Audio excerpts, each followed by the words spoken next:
Hey, KU fans, welcome back to another episode of the KU Sports Hour here at KUsports.com with Shane Jackson and Benton Smith. I'm Matt Tate, and we're going to combine lots of football and lots of basketball. I'm going to let you guys start Start fast. Okay, I've heard about starting fast because I've been covering the KU football team, and I keep hearing week after week that they need to start fast. I'm mainly talking about the offense. So you want us to do what the KU football offense hasn't done. Is trying to do. Trying to pull off. Okay. That was pretty good. Yours was pretty good. Shane, start fast. Go. I think it'll be tough for me to start fast. I'm kind of powering through my first cold of the year, and I'm really go ahead hampered. And I'm ask day to Shane day. Leave the podcast. Cue the violins. Get out of the room. I don't want to be sick. Right. It's inevitable, though. Yeah, man. I mean, you're done for now. Oh, great. Not from this one necessarily, but you're going to get sick. Well, yeah, at some point. You got a daughter. Yeah, that's Kansas. The issue. The daycare is the issue. Right. The daughter comes home from the daycare with God knows how many germs, what viruses are just lurking all over the place. I mean, if you had to guess how many germs she brings home, what would your guess be? Like, put a number on 7 billion. Wow. That was a better answer than I even hoped for. I think you're probably pretty close, too. But, yeah, no, we're going to get into that in a second. KU obviously had a bye week last week and was able to maybe tinker with some things and try to figure out how they can start faster on offense. We got to see if they do it, but it sure would have helped the last couple of games. Yeah. I mean, we talked about it going into that K-State game. Leading up to that, it was if KU gets behind, it's over, and that's exactly what happened. I mean, and the crazy thing was, like, it wasn't over until, like, the third quarter, right? Because, like, K-State was able to tack on a field goal at the end of that first half that made it 17-3. 17-3, right. But 3 points in the first half from that offense that had just been, going down the field and putting up points easily the previous 2 weeks. So yeah, I thought that was weird, right? They were still in the game. As bad as they played, 17-3 seemed like a reasonable score where you could still find a way to get it. And obviously they didn't. And yada, yada, yada. So, but yeah, we're going to talk about the offense, what Benton's learned about their new fast start approach, if it's there, if it's not, if Shane's sick, if he's not, all this stuff. But obviously, big week for KU basketball. Maybe even huge is the right word. KU picked up a commitment from Bryce Thompson on Tuesday, a 5-star guard out of Tulsa, Oklahoma. Arguably as big a commitment, as big a signing when he does send his letter in, that they've had in years. I mean, really, I don't think that's overstating it. I don't think that's dramatic. I think this, when you consider what's happening with this program right now, the allegations they're facing from the NCAA, the uncertainty for the future, all that stuff, when you can still, in the face of all that, land a top 20 kid, a 5-star kid, a kid at the top of your wish list, that's just huge. I mean, and he's a talented player. And there's a lot to like about his game. There's a lot that he'll bring to the court and to the roster and to the team next season. But what he brings right now is that sort of, hey, everything's okay vibe. And recruits that are paying attention, and there are dozens of them paying attention, they're looking at this kid who could have gone anywhere, pretty much, and they're going, wow, he picked Kansas. He must believe everything's okay. That must mean the coaches and KU people are telling him everything's going to be okay. And whether it is or isn't, we'll find out. But at least that's a good look for Kansas at a time they really need it. Yeah, I wonder how many top recruits that KU is kind of still in the hunt for have fathers who played for Bill Self, because I feel like that came in pretty handy. Didn't hurt. for KU landing this guy. Yeah, it didn't hurt. I don't think very many. Right. But talk to me in 10 years, and then maybe we'll have some Tyshawn Taylor Jr.'s and guys like that out there that are coming to KU. But don't you think that was a massive factor in him coming, just because there's that familiarity that he already has, because his father can say, I played for this guy at Tulsa. This is what he gave to me. This is what he gave to my teammates. And he has proof, And obviously trusts his father with that. Right. Handing down that information. So, I mean, that had to be a huge part of it. Yeah, there's no doubt about it. And you know what? It goes even beyond the recruiting part of it. Obviously, a kid's going to talk with his parents or come up with lists of pros and cons when you're weighing each school and things like that. But I think the thing that was really rooted in this whole situation was that Bryce Thompson had seen Bill Self and been around Bill Self long before Bill Self was ever even recruiting him.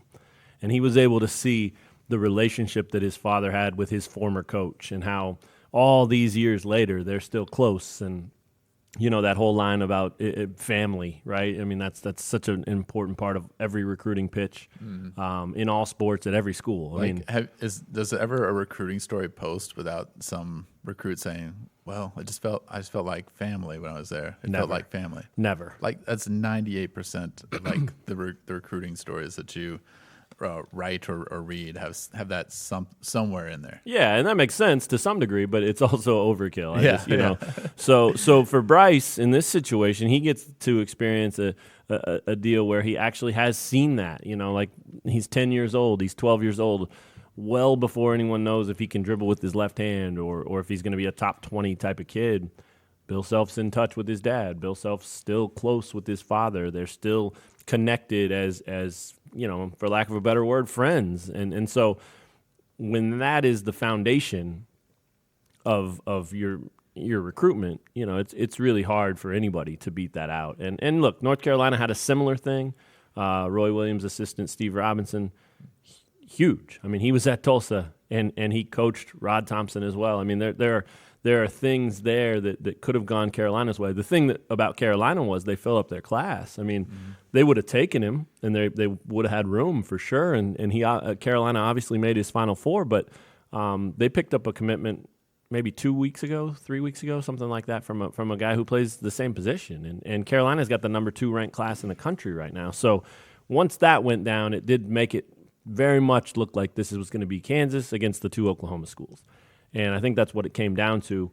KU missed out on Trae Young from Norman, stayed home, went to OU after KU recruited him for years and years and years. And I'm a little upset with Trae Young today because his Hawks beat the Nuggets last night. Oh. Yeah, that was not fair. Man. Why would you do that? Why would you do that? Did you see any of it? No, I didn't. Yeah, highlights were interesting because Trae Young on Atlanta and Michael Porter Jr. On the Nuggets played together for MoKan. That's right. Yeah. And so shortly after Trae Young completely nutmegged Will Barton at midcourt, basically, slipped the ball through his legs, watched it bounce twice, ran it down in the corner, and turned and shot and drilled it. The Nuggets called timeout as soon as that happened because you have to. That is an NBA rule. If someone does that to your team, it's an automatic timeout. And it was right in front of Denver's bench. And as soon as it went down, the timeout was called. Everything stopped, obviously. And Trae Young just turned and stared a hole into Michael Porter standing on the Nuggets bench and just walked back to the Hawks bench with his back, to his teammates, staring at Porter and the Nuggets bench the whole time. It was. You got to look it up. It was ridiculous. What a ridiculous play by such a talented guy. So anyway, getting back to the reason that he comes up, KU was on him forever. Wanted him bad.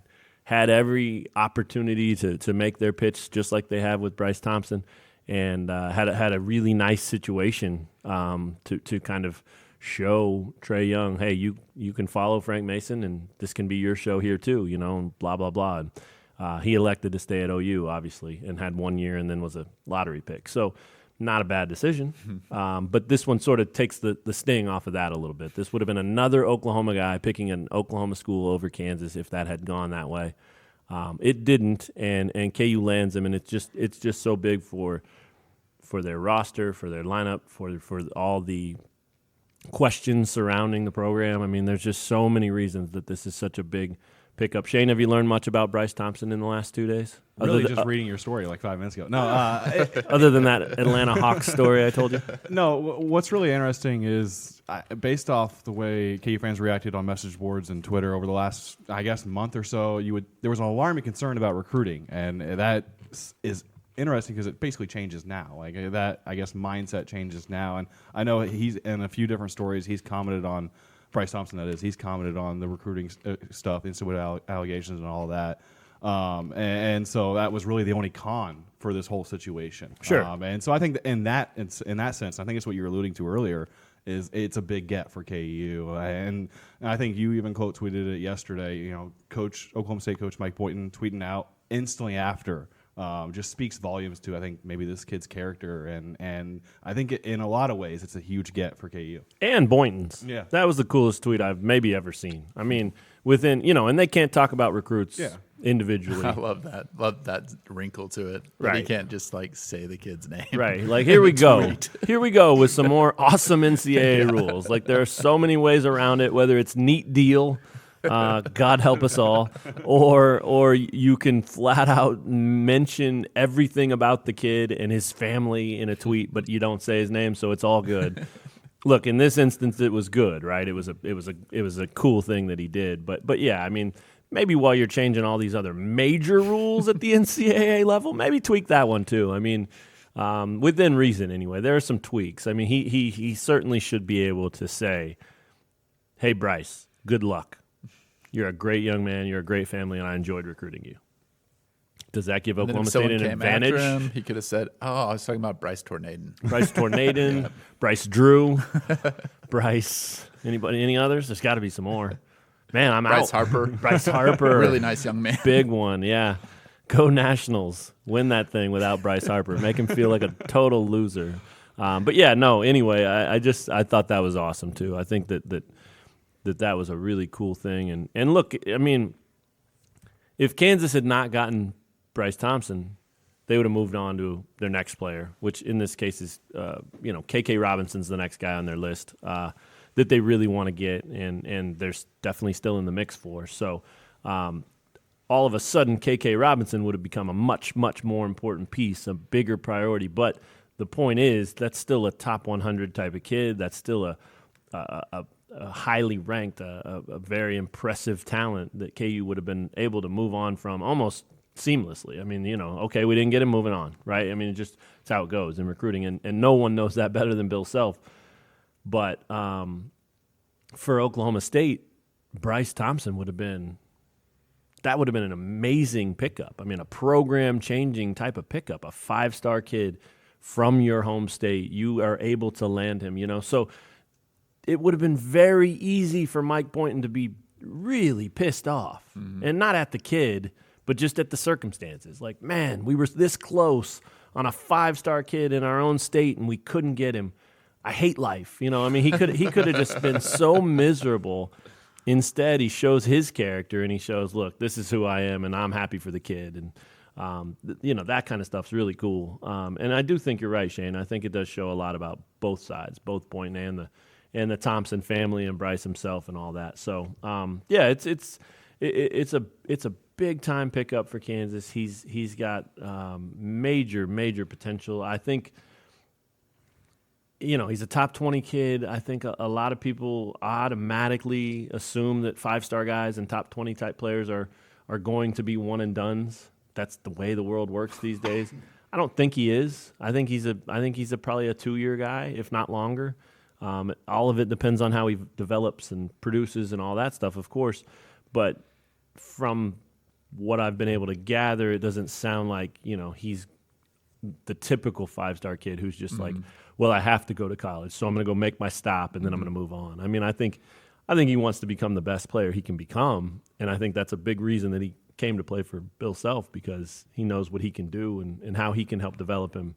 And so if you can get him for 2 years or even 3 years, you're talking about getting a top talent and having him stick around, and that doesn't happen very often anymore. I mean, just look at all the 5-star guys KU's had lately, right? I mean, now, granted, there are 2 on this roster one. Devon Dotson, 5-star guy, he's back, but he's probably going to be 2 years and gone. So it just helps solidify that backcourt into the future. Now, you're probably going to lose Dotson next year, would be my guess, or after this season. Well, you have DeJuan Harris sitting there, redshirting, waiting in the wings to play point, and you have Bryce Thompson coming in now, who can be a combo guard, play a little on the ball, a little off the ball, and you put those two with, if Ochai's back, you put those two out there. If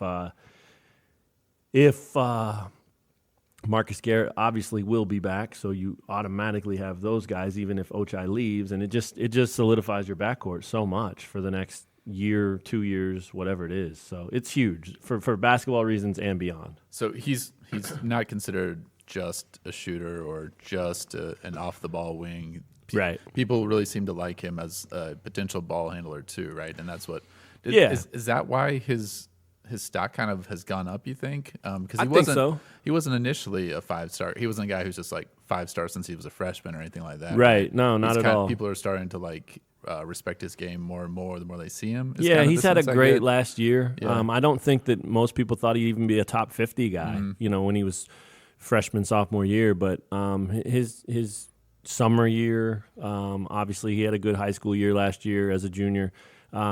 He's just really put in that work that has opened some eyes. People see now, oh, wow, this guy can get his shot wherever he wants it. Oh, he can handle the ball better than I thought he could. Oh, he's a pretty good shooter, and that's just all work. That's all it is. And I know that sounds really simple and basic, but this is a great example of a kid who, just wanted to be recruited and play at a higher level. I think that was a huge reason he picked Kansas too. I mean, I think that Oklahoma and Oklahoma State had a lot to offer, and there were things he obviously liked about both, but one thing that he couldn't get there was the Champions Classic and going and playing on stages like that automatically. That doesn't mean OU's not going to play there or Oklahoma State won't play in big games. I mean, they do. It's the Big 12. But playing Duke in New York, I mean, having that fresh in his mind, I mean, he wasn't there, but he saw it, and he knows that in the next few years they'll do it again, and they'll play Kentucky and Chicago. And those are stages that kids like him live for. And so instead of just saying, well, I'm pretty good and, hey, I can end up at Tulsa, right? I mean, that he could have just settled for that and been a D1 player and pretty good, but the switch flipped at some point, and probably because of his father. I mean, that's again, you talked about it, Benton. That's a guy that knows what it takes, and so he's been able to help Bryce come along and say, well, if you want to play at a level beyond where I played, this is what you have to do, and you have to start it now. And so seems like a great family, seems like a great kid. He's obviously very excited, and Kansas fans should be too. When I was watching kind of his highlight videos from YouTube and stuff, I was just kind of like, this is like the least exciting highlight video I might have ever watched of a 5-star guy. Sure.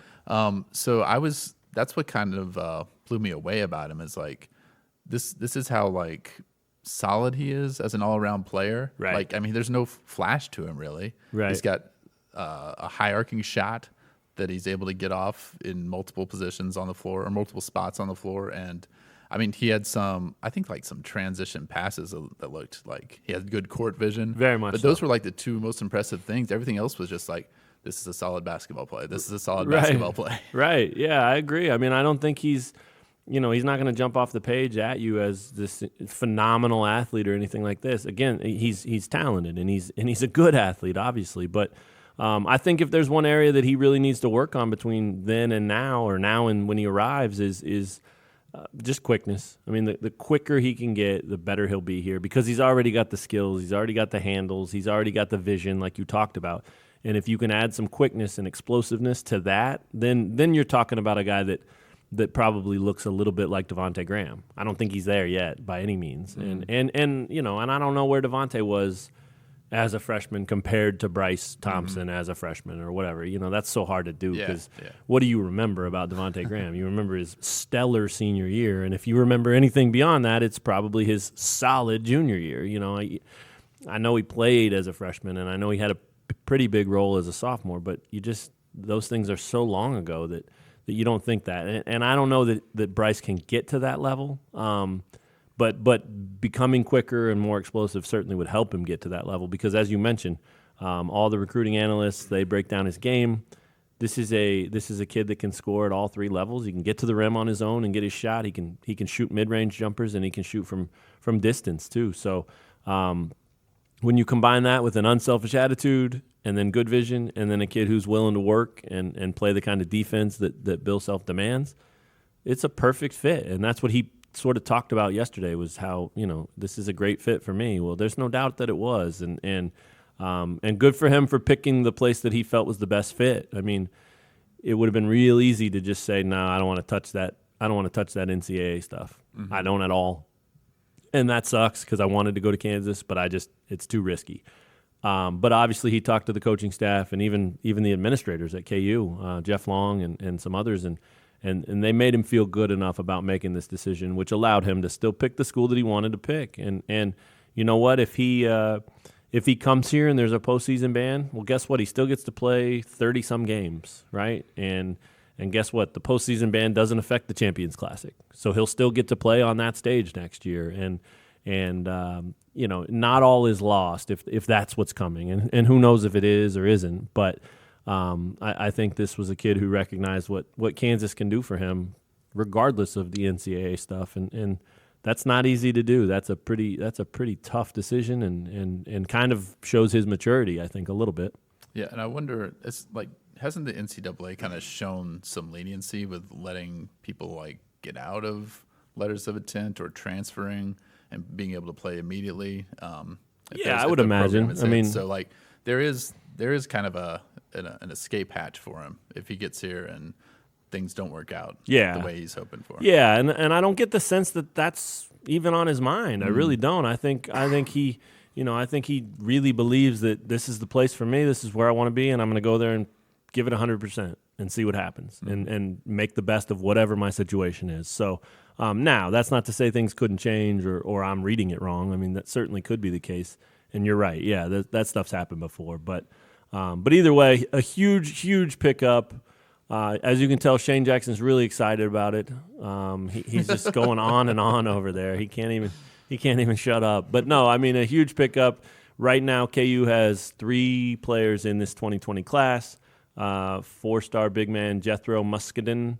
I applaud your pronunciation. Thank you. I asked him. Yeah, I had to ask him. No, obviously. But I just would have stumbled over that for months. I used to call him Muscadine, which I liked. But when he ruined my life and told me that it was Muscadin, I decided I better stick with him. 1, he's a lot bigger than me. And 2, that's actually how you pronounce it. So I figured I'll go with him. Great kid. Enjoyed talking to him. He's very excited. He reminded me a lot of Silvio when I was talking to him. I mean, he's from Africa, and he's got a situation where he just sounds like that positive, upbeat type of guy like Silvio is. So pretty cool to hear his excitement. And then a JUCO wing from Indian Hills Community College in Iowa, Tyon Grant Foster. Those were 2 easy ones to pronounce. I didn't have to ask him. But another kid I really enjoyed talking to, talented player, kind of an diamond in the rough sort of guy. He had opportunities to go to Division I schools out of high school. He's from the Kansas City area, but he wanted to gamble. He wanted to go the JUCO route and see if he could get better offers. And look what happened. He's coming to Kansas. So when I talked to both of those guys, they both sort of said the same thing that Bryce Thompson's saying. Look, we asked about the NCAA stuff. We are aware of it, but we're not worried about it. Bill Self said he's got it and he's going to handle it, and the administration's going to defend itself. And those kids were like, that's enough for me. I trust them, and I'm not worried about it. I just want to play ball. And on some levels, there's something really cool about that, right? Like, that's what these kids should be worrying about. I mean, I know it's their future, and I know it's an important decision, but they should just be worried about where they can go play ball. They shouldn't have to nitpick everything, and they do. I mean, I understand that they do if they want to make the best informed decision, but man, it's cool to hear those guys just say, I just want to hoop, and wherever I can do it, that sounds cool, and Kansas sounds like fun, so I'm going there. Especially when you consider how much of the season is not the NCAA tournament. Right. I mean, they're going to be playing several months, and still these big games like the Champions Classic. They're going to play Missouri here soon. Yeah. And there's going to be tons of games now in Fieldhouse that will have a great atmosphere. So if that came to fruition, they're still playing in important games for several months of their career. Yeah, I mean, look, this team is in a couple of weeks. They're going to Maui. 4 years from now, they'll be going back to Maui. They played a summer exhibition series in Italy. I mean, these opportunities are pretty cool, and they go well beyond just a few weeks in March. Now, obviously, the sport has made March Madness the biggest thing on the planet, and it is. But yeah, I think it says a lot about these kids that can look at that, and their families that can look at that and say, this is still going to be the best thing for me. My goal is to go to the NBA, what do I need to get there? I need good coaching and I need exposure. Well, you get both of those at Kansas, even if Kansas is banned from the postseason for the rest of time. You still get those two things at Kansas, and they're not going to be. So whoever just fell down or passed out listening to this, just take a deep breath, get a sip of water, and join us again. So anyway, big news on the recruiting stuff. KU's still going to go try to find another player or two. Like I mentioned, KK Robinson is the next sort of big name to watch. It doesn't sound like he's planning to sign early, but I think he's going to make a decision sometime around Thanksgiving. So at that point, the early signing period will be over. It runs November 13th to November 20th, so he would have to wait till the spring to sign. But I think that's kind of been his plan all along, and that just sort of, like you mentioned, Benton, that just sort of leaves a little bit of wiggle room for if you have a change of heart or if you maybe don't like the way things look like you thought you might. Mm-hmm. Now you don't have to have that signed letter of intent on file. You can just say, I changed my mind or whatever it is. So you're talking like a KU football recruit. Yeah, speaking of that. I shouldn't just say just KU football. You're talking like a college football recruit. College football for sure. Yeah, that's I was talking about that the other day on the radio. That's an epidemic in college football. Yeah. I mean, this is a problem. You don't see that in basketball. Maybe a couple of times a year, a couple of times a class, and you don't always even hear about it. Mm-hmm. I mean, sometimes it's the 120th ranked player, and you're just kind of like, hey, guess what? I didn't even know he was going to UConn, so now he's going to UMass. Cool, whatever. I mean, that stuff doesn't even register like it does in college football. You get guys changing their minds all over the place. I mean, there's this kid that KU's been in on, right? The running back from Louisiana. Clayton, he just committed to Colorado, but in his commitment basically said, but I'm still going to look around. Yep. What? Good for you. That's the way some of these guys roll these days. It's interesting. I don't know what that's the part that is weird to me because, like, they're obviously the same age as like the basketball players. Right. Like, why isn't this like all over the place in basketball the way it is in football? Yeah, maybe it's the roster size. I guess so. Right? That has to be it. I mean, in basketball, a class might be 3 guys. Yeah. And you pretty well know that, hey, I have a spot there or I don't. In football, a program like Kansas could say we're going to sign 5 offensive linemen in this class, and then the next thing you know, they're in on a couple of guys that they didn't think they could get. And now they've got 7 or 8 signed, and you're 7th or 8th on that list, right? Like maybe that makes you go, you said you were only taking 5. Now you got 7 or 8. I'm out. I'm going to go find another spot. So maybe that's it. I mean, that certainly makes some sense, but I'm all for commitments being non-binding. You have to keep it that way. But I just wish the kids would be a little bit more serious about it. I mean, it just seems like, and maybe it doesn't happen quite this way everywhere else, but it seems like at KU, it's just, sure, I'll commit to them till I get a better offer, right? I mean, it's crazy. Yeah, I don't think it's just KU, though. I think it's all over Power 5. Yeah. And I'm guessing, I haven't looked into it enough, but I'm guessing, programs like Clemson and Alabama don't have the same types of issues where you get a commitment and then the probably not, but it wouldn't surprise me. Yeah. I mean, again, if you're a 5-star type of O lineman, and then Alabama says, well, we're only going to take 4, but now we've got 6 because these other 2 wanted to come here. You could back out of that very easily. I don't know. You're probably right though. I mean, it's a whole different level of recruiting and of organization and of efforts and all those things at that level. So interesting stuff. But yeah, I mean, any reason to panic about those? There were 2, right? Yeah, we'll actually talk about that in our viewer/reader questions section. I can't wait. Yeah, the old Twitter questions came in, and I think there were at least 4 or 5 about that topic. So we will get to it. Cool. All right. Well, let's talk a little more hoops then before we move solely to football. KU's 1-1. Heading into Friday's game against Monmouth at the Fieldhouse, and we talked plenty about Duke last week. We know what happened in that game. What I'm curious about is what you saw in the bounce back effort from KU last Friday in that 12-point win over Greensboro, which UNC Greensboro is a really good team. I mean, I'm not just blowing smoke to make KU sound better or anything like that. They have tough, talented players that are veterans and have been there and aren't afraid of anything. I was impressed with their team. I think they just got a little bit overwhelmed by KU's just intensity and effort, especially at the start of the second half. And that's enough. KU got a little cushion there and ended up winning by 12. Shane, anything jump out that was real noticeable as far as KU, bouncing back from that loss to Duke?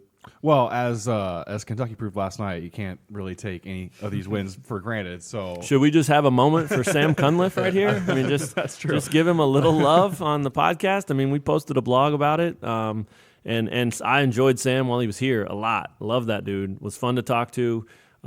Terrific athlete. He just was in a bad spot where opportunities weren't there, and maybe defense wasn't there too, but he's found a home at Evansville, and he scores 17 and helps Evansville pick up their first win over a number 1 team at Rupp Arena.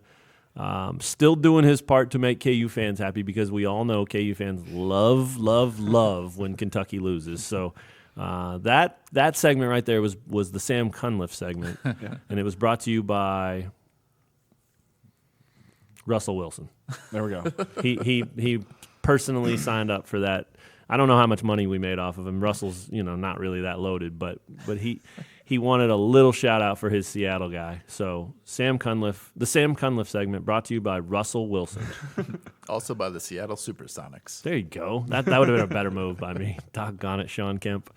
All right, but anyway, Shane, go. Well, based on what I read and kind of watching, the post-game videos and stuff like that, because I wasn't at the game, sounds like the story of the game was really the two bigs once again, and how Self talked about how they're still going to try using these two bigs, but basically abandoned that philosophy against UNC Greensboro. And maybe that is because it was matchup based and the style dictated it. But it certainly begs the question: is if at what point do you abandon it completely, or do you still believe that your best potential, your ceiling of your team down the road, and when it comes into March and meaningful games, is going to be with that two-big approach? Because that, to me, is the only reason why you're still doing it early in the season, is you think that it's going to help you down the road, and, right. And that's the lineup you want to use. And maybe there is some truth to that. So I just don't know. But I felt like that was probably the story of the game and the thing that stood out to me based off, reading your guys' stories. Yeah, I think flexibility is important. Like, to abandon it entirely is kind of a bad move, no matter what you're abandoning, right? You're going to say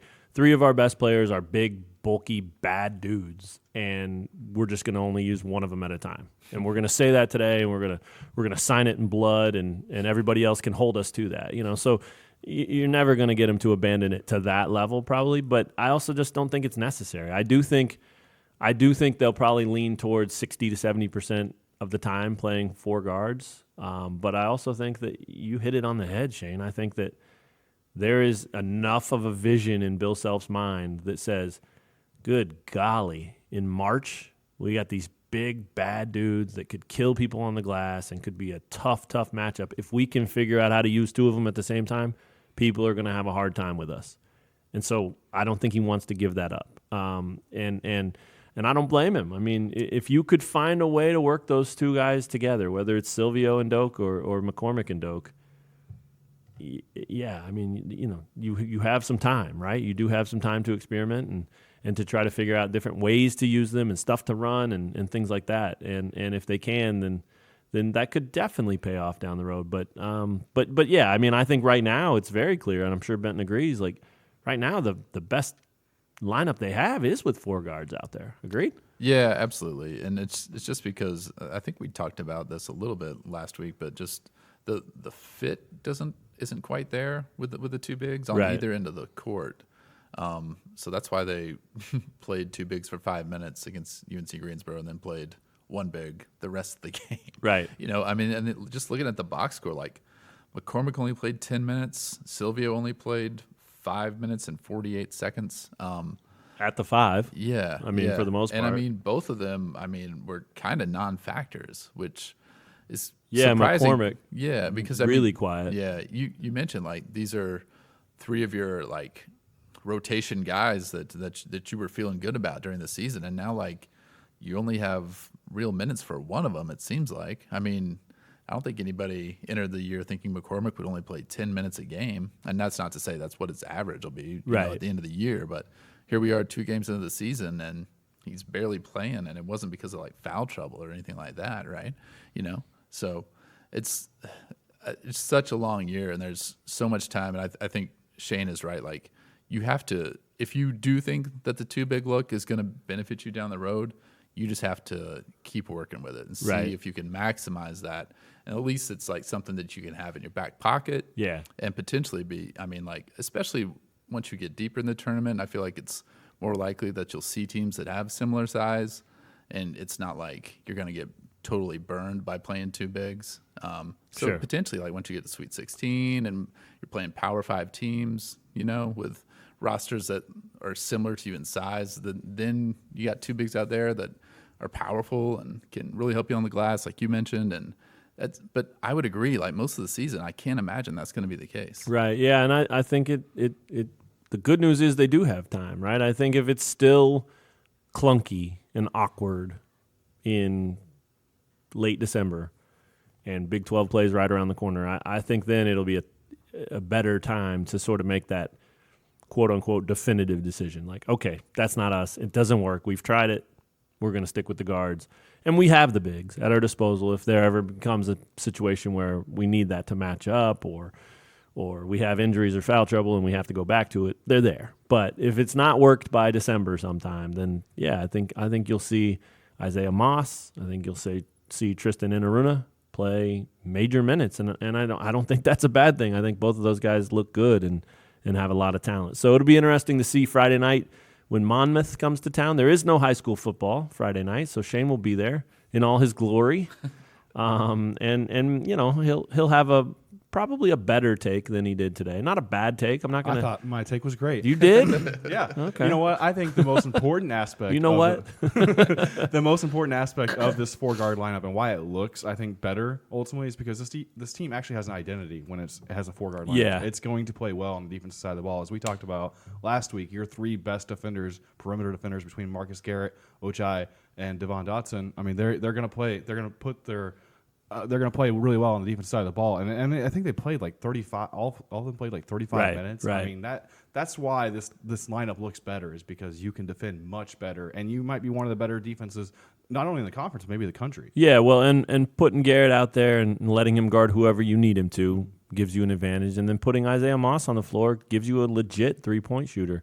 It was so cool to see him actually shoot the ball, and he's a shooter. I mean, I think we saw that. Like that, you know, if there's space, he'll shoot it, and it's almost always going to look like it's going in. They don't all go in, but he's got that kind of release, that kind of form where it just looks like this guy should be shooting as much as possible. Yeah, I feel like, you know, I just was thinking about last year, and like we kept hearing about, or we kept asking, like, well, who are the shooters on this team? And players who, you know, are obviously in practices would say, well, hey, I can shoot. Or Charlie Moore's good. Charlie Moore is actually a really good 3-point shooter. You know what? Isaiah Moss is a good 3-point shooter because I saw it in a game. There you go. You know, I didn't have to hear about it. Like, right. Well, let me tell you about this practice. Well, that really ultimately doesn't matter, right? I mean, you have to perform in a game. Yeah, for sure. No, I think that's what that does. That puts a legit 3-point shooter out there, and it puts your best defensive lineup out there. So at least against other small teams. So yeah, it'll be interesting to see what they do on Friday. That honestly, it's kind of a fun thing. I'm sure maybe some fans are getting tired of following this or worrying about it is probably the better way to put it. But from a perspective of covering it, I think it's fascinating. I think it's fun to see because it could change any day. It can change every week, and it's sort of something to track, right? Like, how's that going? Are they making progress? How does that look? And it's not going to be a finished product, nor should it be anytime soon. But yeah, like I said, if they're not all the way there or don't have it figured out what they want to be by December, then they'll make a sort of, you know, best case decision and go with what they look best doing. So it'll be interesting. Benton, what do you want to talk football? Do you want to just go right into questions? We got about 20 minutes left. We can do that. I mean, I know we said we were going to talk a little fast start. I was there. I didn't learn a whole lot. You talked to more players than I did. Maybe you learned more from them. I mean, do you feel like they have addressed this fast start issue? And do you think maybe they'll actually start fast Saturday morning against Oklahoma State down in Stillwater? Well, it's definitely something they have talked about and tried to find ways to address. But I think with any sport, I mean, this can happen in basketball too. I mean, I think we've covered KU basketball teams in recent years where they would get off to slow starts and have to, you know, kind of furiously rally back and, And it's just so hard to like pinpoint. Well, what are we doing wrong here? And I think from what I was able to learn from talking with some KU football players this week, well, Carter Stanley said one thing they did differently during the bye week, at least, was they really got into some 11-on-11 stuff earlier in the practice. So, I mean, I thought that was probably as interesting a way that you could go about doing it is right? Because, I mean, you kind of get in this rhythm. You have all these practices from August up through the season, and if you kind of switch things up. You're going to go through your throwing drill and your half pace. Right. So it's probably actually could be beneficial to mix things up and kind of force them to adjust, in a practice setting. And maybe that will actually help the offense to get off to a quicker start because, they're actually doing 11-on-11 things earlier than they're used to. So that was one of those things you can tinker with in the bye week and potentially could help. That doesn't mean it's going to work. It's like 3-point shooting. Got to see it in the game. Yep. But I think you're right. I mean, I think that was exactly what Les Miles said after the K-State game about starting fast. He's like, man, maybe we need to change some things up in our practices or something. And so for him to address that, then say it, and then actually do it, that's what a real program looks like, right? I mean, that's what they do. So. Again, it's got to matter, and what they worked on has to help and has to produce on Saturdays. But at least you like hearing that they're not just taking shots in the dark and right. throwing up desperation ideas. They've actually got plans and ideas that work and organizational things that work, and they're following some sort of game plan. Yeah, I mean they've been down 2 scores in the first half. 5 straight games. Like this isn't new. Wow. I mean, I think it looked worse the last few weeks just because 17-0, 14-0. And then, 14-3, 17-3, or it was 17-3 at halftime against K-State. Right. So it's not a new issue for this team. I think just the longer we get into the season, the more it's been magnified because the team has gotten better offensively. Sure. It makes it a more competitive team. And now, like, the issues become more glaring. And I think that's probably a lot of the reason we spent so much time after that K-State game kind of like trying to dissect, like, well, what's going on with this offense? Because the defense has never had that opportunity because they've never looked that good this year. Right. So the defense almost got a pass on that K-State game. Good because point. Everybody's like, how did 10 points and one of your touchdowns was a Manny Miles rushing touchdown with 30 seconds left? So there's issues with this team, and I think it's not going to get any easier, obviously. You're going on the road 2 weeks in a row, starting with Oklahoma State this weekend, then at Iowa State, which is a good team. It's just lost some close games. Right. And then you got Baylor, who's undefeated. So, yeah, Baylor, unbeaten and ranked 13th in the college football playoff rankings, behind a lot of one-loss teams. I know that's been some frustration throughout Big 12 country on that one. It sounds like their non-conference schedule was a disaster and that they're not being rewarded for that. It's a rebuilding program, though, so I mean, you can't knock them for that. And obviously these schedules are made like a decade in advance. Look, what is this, week 12, week 13 of the college football season? With so many bye weeks the KU's had, could be no way to track it. Week 36. It might be. Yeah, but either way, when you're in the double digits, approaching the teens, if you still have an undefeated team in college football in a Power 5 conference, they've got to be, in my opinion. I'm not saying they should be in the playoff by any means, but they've got to be in the top 10 of that thing. I mean, come on, right? Like, it's tough, but I do get it. I mean, Minnesota just beat Penn State and jumped right over them, and that's a great win. I don't know that Baylor has that kind of win on their resume yet. They've got good wins, but I don't know. So anyway, it'll be interesting. Shane, real quick before we get to reader questions, as an 8-man quarterback, nice. As a former 8-man quarterback, I should say, you still don't play 8-man football. I don't think there's a professional 8-man league. Oh I think, my God, you missed it. Yeah, you missed it. But this fast start idea is it on the quarterback? Is that where it has to start? Is that the place? I mean, because we kind of talked to some of these offensive players after the K-State loss. Dalen Charlotte, who else was there? I can't even remember right now. Parchment maybe, Puka. Like those guys were talking about like it's on all of them, right? But I think Carter Stanley's hardest on himself, and I think he believes that, look, I'm the trigger man for everything we do. And so a huge part of this fast start concept has to be on me. And I've got to find a way to get us off to better starts. I mean, is that fair? Is that how you see it? Do you think that's accurate? I do think that's fair, especially when you count the Texas Tech game where he throws an interception on the first play. Yeah. Those are his faults. But, against K-State, it's play calling. It's running two runs on the first 2 plays and then throwing short of the 6 on third down. Was that the one that was picked? No, that was 3 and out. Yeah, that was 3 and out on the first game. Because the next series they had one picked off, right? That was just a kind of sailed on him, and it was, Yeah, I believe that was second drive, right? Right. Yeah. It was either second or third. I don't remember. Okay, off the top but of my yeah, head. early. Yeah. So I do think, a lot of it can be on the quarterback. A lot of it can be on play calling. But, I think a lot of the receivers are right, though. A lot of people share responsibility as well. That's why I think the 11-on-11 comment is really interesting, because at some point it might just be a mental thing. If your practices are easing into competition, right, maybe that's what you're doing on game days without even realizing it. You're kind of slowly working away. And you're like, oh, we have a game. Like, we have to play. Let's go. Here's an idea. What time's the game? 11 o'clock Saturday.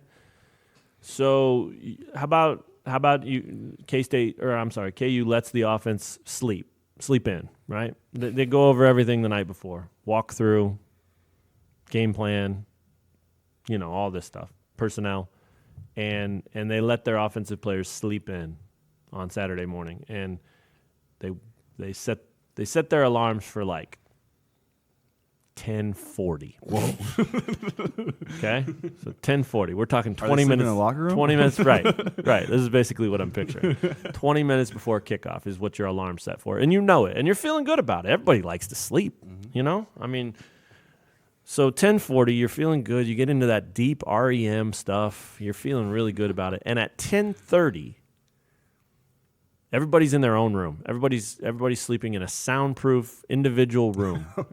And at 10:30, Brent Dearman walks into everyone's room by himself and just screams and hollers and yells and they sleep in their uniform, right? Pads and everything. Yeah. Real comfortable. I was gonna say, easy to get that deep sleep. Yeah, you're just basically like a mummy. Or like in a coat of armor. You're just sitting there and you don't even move. But Dearman walks in there and just starts yelling at him and firing him up. Wave the wheat, all this Dearman stuff, which I got called out for on Twitter a little bit. That's some Brent Dearman stuff. Maybe not stuff, but hey, I didn't even know, man. It was a nice play. And then the next thing you know, you hop up in your uniform, you put your shoes on, you're fired up, Dearman's got you going, and you run out to the field and you start fast. I mean, I'm not a football coach, but I'm just saying, could that hurt? Could that make it any slower of a start? I don't think Absolutely. so. You think so? You think There's no way I'd be ready to play a football game 30 minutes after. Wow, you can stretch a little bit. I mean, do some calisthenics early, get your heart rate up, that kind of stuff. But anyway, Benton, we're toward the end here. Let's take maybe 5 or 6 questions if you got them. All right, yeah, absolutely. We are going to open it up with a guy who... Real quick, let me interrupt you, because I feel like one question next week is going to be, why does Tate have such stupid ideas? So I want to clarify that was clearly not a real idea. Right, yeah. I hope everyone knows that. But if someone wants to say, why is Tate has such bad ideas, we'll answer that question next week. So anyway, back to your questions. Okay, so first question comes from a man who... I feel like is renowned on this podcast for coming through with KU football questions. Do you know who I'm talking about? Wait, you kind of made a noise that seemed like you might. Yep, you're on the right track. Frank F. Yep. Saunders. Frank F. Saunders. There he is. He is renowned. He's a legend.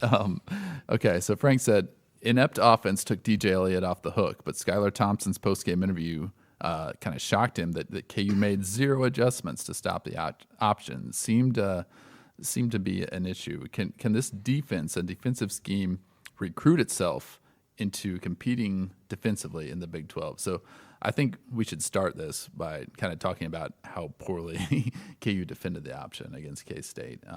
And Shane, you did a blog a little bit about KU's issues with mobile scrambling quarterbacks, and it's Skylar Thompson. It wasn't like a revelation. Other quarterbacks have come against this KU defense and done similar things. It's just kind of the way you choose to do it, I guess, depends on what kind of offense you have and what type of athlete you have. But quarterbacks can easily run against this defense, we've learned. Yeah, Skylar Thomps's not the first one. He's just the latest one. Right. And he's been doing it to everyone, exactly. too. Like, that shouldn't have been like, oh, wow, he got loose. No, the guy's got like 47 rushing touchdowns. Yeah, it's this. I feel like I'm watching like a 1980s Big 12 quarterback when Skylar Thompson Right. plays, right? Because like that's part of his game. That's part of what he does. That's the interesting part is, in the blog I wrote, over the last 3 games, 32% of the rushing production from opposing teams have come from the quarterbacks. Yeah. And they've come in different ways as well. Skylar Thompson was an option quarterback. He was running a lot of speed options, which K-State hadn't actually done a whole lot before then. That was an adjustment they made for the KU game.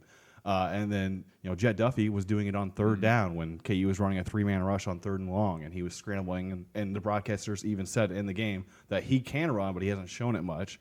And then Sam Ehlinger, had one of his career best performance or season best performances, and he was breaking a lot of tackles. That KU was right there. So that's the interesting part to me is I've asked a couple players like what they can do differently to improve that. And I don't necessarily know there's a clear answer because there's different type of quarterbacks taking advantage of that. Mm-hmm. And I think a lot of it comes down to you just have inexperienced players out there. I mean, Kevin Potter is a true freshman quarterback or true freshman linebacker, as we've talked about multiple times, that shouldn't be really playing if all things were created equal. So I don't think there is a straight line answer to fixing these issues, maybe not even next year. And it certainly doesn't bode well this week with someone like Spencer Sanders of Oklahoma State, who was one of the top 8 or 9 dual threat quarterbacks out of his 2018 class. Yeah, and I mean to Frank's primary question here, which we'll now turn to, can this defense and defensive scheme recruit itself into competing defensively in the Big 12? So that's what I like that take, he's looking right? like big picture because like clearly we know what KU's defensive personnel is right now. And we know that, it's not going to magically change in these next 3 weeks into something different. No. Right? Yeah. But I do think that KU can address this long term and will continue doing so. And I think it helps that, you have good recruiters on your staff if you're Les Miles. And you have that Les Miles brand, obviously, which is really appealing to a lot of people. I mean, still, it's obviously been a while since he was at LSU, but when people are impressed by the name Les Miles, it's because of that. He was the head coach at LSU and had all these great, defensive backs who played for him and that type of thing. And I mean, so I think you can, on the recruiting front, build up the roster to a point where the scheme that, DJ Elliott is using actually will be effective. But it's going to take some time to get there. For sure. And a lot of times throughout the years, you'll see KU or other programs sign a bunch of wide receivers and a bunch of, skill type players. And I always anyway, used to kind of think, man, they have so many. Well, what they're doing is they're just trying to find the best athletes. Mm-hmm. And then they get them here and they can turn half of those guys into safeties, DBs. Some of them stay at receiver, of course, but who those guys are usually. But some of them, they bulk up and put at linebacker. I mean, there's so many different options. And I think that's, while that's been sort of a plan of sorts from the past few coaches, I just don't think they've been pulling from the same pool that a coach like Les Miles can. And so I think if that's the approach, and you're still going to target players in positions of need and all that stuff, but if your idea is to go find the best athletes and then coach them up, you have a much better chance of doing that with Les Miles as your point man, and I think that'll be a huge part of it. And so I think just increasing the athleticism at every position, all over the field, especially on defense, will certainly give you a chance to compete, and will certainly be a huge focus starting in December for this program moving into year 2 under Miles. Yeah, that's why his point's valid. I mean, it's going to be a work in progress, not even just this year, but maybe next year and in the short term, because you are working to get athletes that are comparable to other Big 12 teams. Right. So, and I mean, we know that Stephen Parker came in highly touted, and obviously he hasn't been ready to play, or they would have been playing him. He's barely played this year. Looks like they'll be able to use a red shirt for him this year. But that was the the best recruit they got, based on recruiting rankings. And talking with him when we were able to in August, I mean, the fact that, G.J. Elliott coached Josh Allen at Kentucky, that has some pull too, if you're a defensive guy. So I think that there's more goes into it. I don't know that a ton of recruits are watching a defense week by week on a Saturday to determine whether they want to go play somewhere. Right. They hear the recruiting pitch. They may consider, how close is this to home? I mean, there's so many things that go into it. When can I play? Yeah, it's how soon can I play? And that is something that KU can continue to pitch to promising young defensive prospects is, hey, we're losing a lot of guys. We're going to need bodies. We like your athleticism. I mean, there are guys that they recruited from last year, I'm sure, got that pitch and weren't ready to play. Right. But, that gets you in the door a lot of right. times. Yeah, and that's part of it. I mean, there are guys on this roster who aren't playing right now who will be a big part of the defense next year or 2 years from now. And that's okay. I mean, that's how it used to be. Guys used to have to sit and develop, and you played maybe 2 or 3 years, maybe. That's after redshirting and all that. So, it takes time, but I think so. I think KU's in its best position to recruit itself out of trouble than it's been in a long time. And again, a big part of that, and we've said this, no one said it more than Tom Keegan over the last 20 years. A big part of it is just stay away from that JUCO enticement. Mm-hmm. You've got to recruit kids that have 4 and 5 year futures with you. If you have to have a JUCO guy at a position or two, so be it. But don't make that your focus. And Miles has definitely done that this year. Right. They have this, 25 commitments or 24 commitments in place. All of them are high school guys. Right. And that's what I wonder with these 2 guys who've decommitted, and if more come, do you follow that up by going and finding more high school kids to fill those spots, or do you panic and go, well, we better get some guys, just some guys, and sometimes circumstances dictate what you have to do, and so it doesn't mean you're doing it wrong, but it's you just don't want to cross that line and not be able to walk it back. Mm-hmm. What's next? So a number of people kind of had similarly phrased or very similar subject that they wanted addressed, but I think that at Jayhawk Takeover probably summed it up best. What the hell is going on with recruiting at the O-line position? Oh, there you go. Speaking of the devil, yeah, absolutely. So if you answer this because I don't know, and I want to know. I'm right there with you, Jayhawk Takeover. So I mean, if you're listening to this and you might have missed it or haven't been following the football stuff as closely, on Monday, 2 different high school offensive linemen kind of made it announced that they were no longer part of this 2020 recruiting class for KU. So first was Jackson Stoffen in the morning. That's a 3-star offensive lineman from Iowa. And then same day, in the evening, Tommy Brandt, 2-star or 3-star, depending on which site you're going to, O-lineman from Minnesota. Both guys that have been on board for a while, right?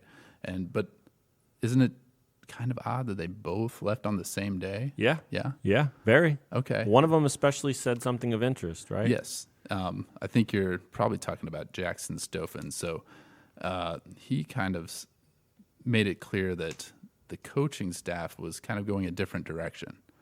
So JUCO, anyone? I mean, really? Well, is that what we're talking about here? I don't think so. Okay, good. Let's hope not. Just if you read the story, sometimes with these stories, it's right there in the headline. So and so decommits. So and so flips. Right. Decommit doesn't appear in this story. Okay. I think the KU football coaching staff made it clear to these guys. Yeah. Thanks. Originally, we were thinking we would like to have you on board. Sure. But something has changed. Sure. So good point. Now there's still issues because you obviously need offensive linemen. Right. And now you have 2 in your class, right? Right. Instead of the 4 that you had. I think those numbers are right.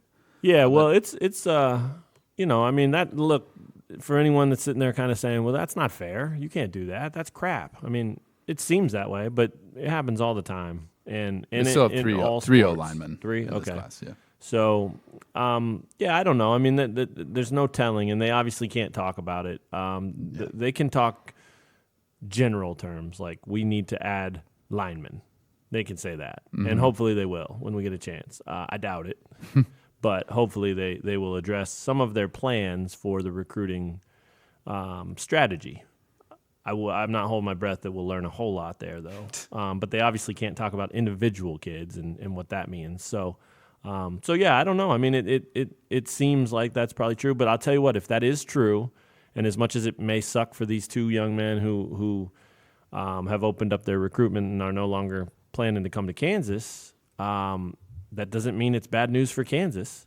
It's very possible that the reason that this going in a different direction thing is happening is KU found 2 guys they really like or 3 guys they really like and they needed, and that's going to help KU get better faster, and that is their part of this thing. Like, nobody's signing anything yet. You know, as we mentioned earlier, these oral commitments are absolutely non-binding, and it's not until you sign your letter of intent, which is in December, they can sign for the first time, right? That's right. And then the other one's February 5th, National Signing Day, which used to be the biggest day in the history of the world, and now it's been pretty much reduced to an afterthought because of this new December period. But anyway, it's sort of just the price of doing business. I mean, sometimes these things happen, and from a KU perspective, if they're moving in a different direction because they found better players, then that's what they should do. That's what you got to hope for, is that KU feels really good about some other guys that they've been recruiting or have, kind of found more recently. And that's what kind of maybe led them to reach out to these guys and be like, you know what, we might need to do something different than we thought originally. Hey, you can still come if you want a gray shirt. You can still come if you want to walk on. I mean, I doubt they've said you can't come to Kansas, but things change. It happens all the time. Who knows what's happening here? So, I mean, my main takeaway I think that fans should have is, like, this isn't your typical, like, I should be panicking because players don't want to come here. Great point. Situation. Yeah, right.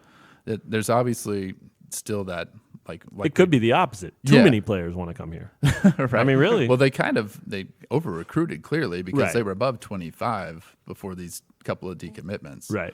So, I mean, I think they're going out of their way to kind of they were so busy in June, right? They just get piling up recruits, which is probably a good way to go about it if you're KU. Yeah. Get in early, see if you can keep them. Yeah, exactly. Recruiting is so difficult, especially in football, as we were talking about earlier with the guys changing their minds. I just think fans should recognize, for at least for these 2 guys, it wasn't a situation where the players were like, no, I don't like this, what I've seen from KU. I'm going somewhere else. Yeah, I'd rather go to Bowling Green. Right. It comes right after a bye week, right? So were KU coaches allowed to recruit last week? I don't know the recruiting calendar at all. Yeah. So, I mean, that would lend itself to believe that maybe they heard something over the last week, Good right? point. That would be reason why, hey, they're going in a different direction. Sure. Yeah, that's a real good point. So KU still has 2 offensive linemen that are committed right now. Nicholas Martinez is from California, big kid, 6'6", 310, and Garrett Jones from Michigan, 6'4", 275. So that cannot be it. They have to add more offensive linemen. Sure. Right?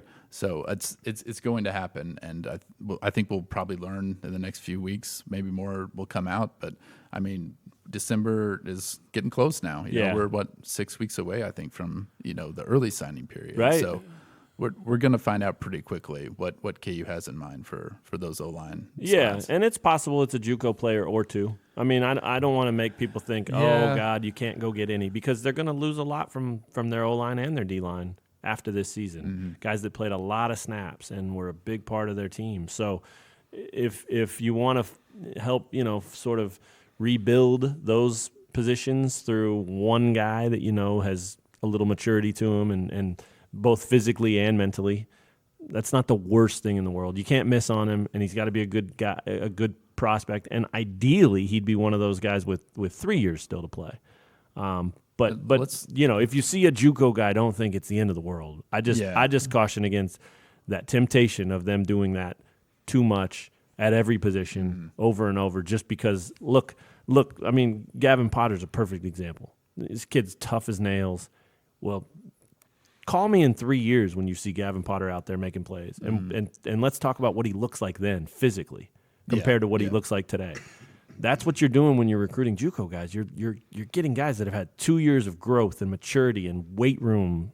I mean, just physically, it's so tempting to go that route. And so you do it 1 or 2 times, fine, but it can't become your strategy. Yeah. I don't know. Should we move on to another non-recruiting question? Yeah. Only a little bit of time. Yeah, let's take 2 more, and then we'll tell Shane to wrap it up.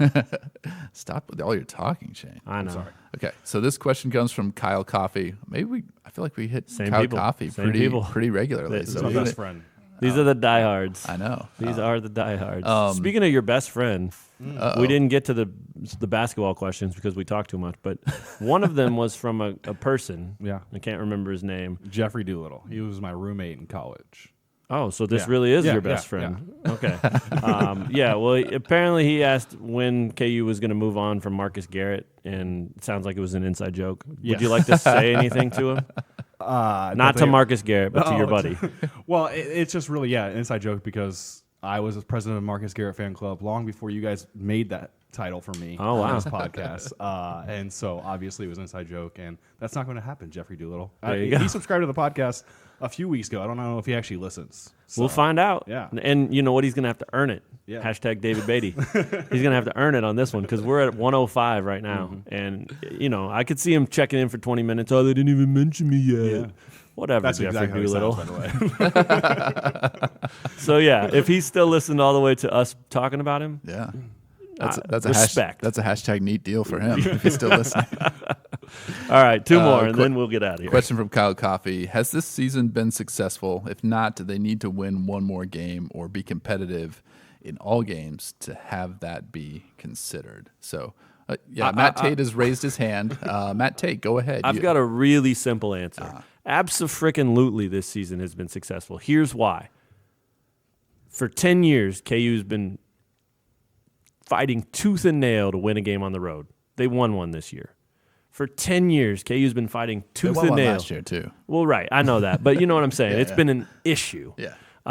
For 10 years, KU's been struggling mightily to win a Big 12 game. They did that this year already.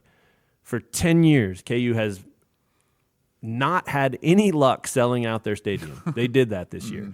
Those are 3 things that have been nearly impossible for the last decade that they did all in the same season. 3-9, whatever it is, 4-8, whatever it finishes, those 3 things are a rock solid foundation to start something of substance off of. And that's the only way I think you can look at it. I mean, could they have been better? Should they have won a couple more games? Could they finish stronger? Yes, all that. But those 3 things happening in the same freaking season is a great start. And they have to do something from here, and it has to matter, and they have to back it up. They can't just revert and go 1-11 next year. But you have to consider this a success because of those 3 things. Especially when it's the first year of a new era. Absolutely. And really, I'm not sure the bar was that high. Right. I predicted 2 wins, and they've already exceeded that. So Shane, what an idiot! Predicted 2 wins. Jeffrey Doolittle over there. Yes, and several different aspects. This has been a success, like Matt was just talking about. Obviously, you would hate to see it kind of fizzle out over these last 3 games, which it very well might. Yeah, if they get drubbed for 4 straight games to end it, that'll be disappointing. But don't lose sight of those things. Yeah, exactly. That's the only thing I would request is that it doesn't look at you making a plea. That it doesn't look like that 38-10 game. There are adjustments over the final 3 weeks, and you don't have to win those 3 games. You just have to show more competence. Be competitive, right? Yeah, I was about to say, if you we didn't leave you much. No, it's okay. If you lose by 4 touchdowns like you did against K-State in these final 3 games, I have a hard time calling it a successful season. Yeah, ultimately, right. It's gonna be interesting, and I think people will be on both sides of that coin. Yeah. Some will absolutely look at it the way I just laid it out, and others, rightfully so, will look at it the way you just did. I mean, it's certainly a matter of perspective, but I think big picture perspective is important, and you just have to look at those things, man. I mean, we've talked about it so often on this podcast, right? Watchable football. It's been that for most of this season. Now, not all. There's been some unwatchable games and halves and things like that. But for the most part, it's been something that whether you go or you flip it on TV or whatever, you're interested in it because you don't know what's going to happen and you're curious. And that's another major sign of success, in my opinion. Last one. Last question from John Murphy. Just the way that he worded this, I was like, well, this is perfect for Shane. Uh-oh. Yes. Too much pressure. Okay. Yeah, look at him Now quaking. Here are the first two words. Odds on. Oh. So we need some odds. Shane Vegas. Our Vegas guy. Odds on another KU win this season. Is the defense not making adjustments during games, or is KU just that outmatched? So let's start with that first part. First off, odds on another win this season. 50-50 for each game. Is a 50-50 shot, you Yep, think? that's the way I look at it. I don't know. I'm not an expert. I'm not Shane Vegas. So, I mean, Shane, obviously they're going to be underdogs in all three of these games. Double digit. They might be 2 touchdown underdogs at least. Yeah, they're 18-point underdogs this week. At Oklahoma State. I have to imagine that is the smallest spread. Well, maybe Iowa State could. Iowa State might be maybe similar. Baylor home. I mean, Listen. Baylor hasn't blown teams out, so maybe that's a 12-point That's true. spread. That's Okay. true. So much depends on the next two, right? Yeah. So, I mean, let's talk this out. Let's hash it out. Okay. I mean, what do you think? What are the odds that KU gets another win? We have 3 more chances. Very low. I'm not sure if I could, do a number because it's pretty low. Well, okay. Looking Here's at- how we do it. Okay. If this happened, if you played this out, on a simulator or whatever, right? 100 times. These next 3 games, 100 times. How many times would they win one? That's a good question. There's your odds. I mean, if you say it happens 10 times, then Like 3 or 4? right. Yeah. That's I probably think so. fair. 3 or 4 out of 100. I mean, so yeah. I mean, you're that's pretty low for sure. I'm not saying you're wrong. I'm just saying. Well, I just went over to ESPN FBI and they do a win percentage. Right. This week is 7.2% win probability for KU. Next week is 4.3, and the week after that is 10.8. So There you Baylor's go. their most winnable game, and it's just 10%. Undefeated Baylor. Yeah, Makes a lot of sense. But yeah. Yeah. So, yeah, I mean, I think even John, who asked this, knows like the odds are pretty low. Right. But it all depends on how they use this bye week, I think. I was going to say, in some ways, I like the Baylor game as your best crack at it because you could play spoiler and you could finish your season on a strong note, and it's senior day and all that stuff. Yeah, you have that game is going to mean so much to guys like Carter Stanley, Absolutely. Dalen Charlotte, Absolutely. Bryce Tornade, and so I mean, there's an edge to that, and if it's an 11 a.m. kick Right. and Baylor has the pressure of, oh my God, we have to win this if we really want to. To be honest, do what we though, wanna it do. sounds like Baylor's all but locked into the Big 12 title game as is. Yeah. I mean, Texas is the only other one that can get there, and I think Texas has to win out and Baylor has to lose like 2 of 3 or something. It's absurd. I mean, there's Baylor could fall flat. I was more talking about like the whole college football playoff. Oh, I thing got where, you. like, Okay. they're trying to make up all this ground. Sure. If they're still unbeaten, which they might not be, but if they were, True. I don't Yeah. know. No, it's I'm grasping at straws. so no, that's fine. But on some level, that's your most winnable game. On another, you could make a perfect case that this week is, even though it's an 18-point spread, you do have the 2 weeks to prepare. I know Oklahoma State did too, but the last time Dearman got 2 weeks to prepare, what'd he do? He threw up 48 at Texas. I mean, different team, different situation for sure. But KU's a different team too. So, I'm not saying they're going to win either one of those games, but it sort of seems like the Iowa State one is the only one that looks like, probably no chance. But look, if they go down and play Oklahoma State to 38-37 this week, then you give them a chance at Iowa State. Right. It just so much changes so fast. It's fluid like that, and officially though, the KUsports.com Shane Vegas odds are 3 out of 100 are the chances. So Sounds that's great. 3%, right? So what's that like? 33 to 1? Something like that. That sounds good. Or 300 to 1. Oh, really? I don't know. Thanks for wondering with me there. But yeah, either way, it's long odds. Correct? I stand by it. Okay. Strong take there at the end. Those are great questions as always. Appreciate them. We even appreciate Jeffrey Doolittle's question. I hope Jeffrey comes back someday and brings a non-Shane hating question, just something that he really wants us to talk about, because we didn't really talk about that. That's true. Because Marcus Garrett rules. Period. I agree. He knows that, right? Anyway, any final thoughts before we get out of here? Absolutely not. None for Shane. Benton, you got to have something better than that. It's like we're over 1 hour. This is a KU Sports Hour, guys. Yeah, it is. Well, you know how the pregame minute goes. As long as it's a minute 59, it's still a minute. We could go an hour 59 on this. Yeah, we've got 45 minutes left. I'm interested to see how the KU defense comes out of the bye week, because obviously the KU defense has had issues all season long. Did they do anything to kind of shore up some part of their defense that will help them be competitive at Oklahoma State? Because if they can't get stops, the offense can't score a touchdown every time it has the ball, Yep. So good call. I'm really looking forward to seeing Carter Stanley play. He took that K-State loss so hard, and he wasn't good. His interceptions were bad throws that were on him. So 3 games left, 3 wins to get to a bowl game. They want it. They're still talking about it. Benton's still writing about it. It's a different time right now, but it's interesting. At least going into November, mid-November, it's still interesting. KU at Oklahoma State football on Saturday morning at 11 a.m. Benton will be down there for all your coverage. And then, of course, we've got KU Monmouth basketball on Friday night. Shane will be there, eyes open, watching lots of action. Can't wait. Are my eyes happy with this? No.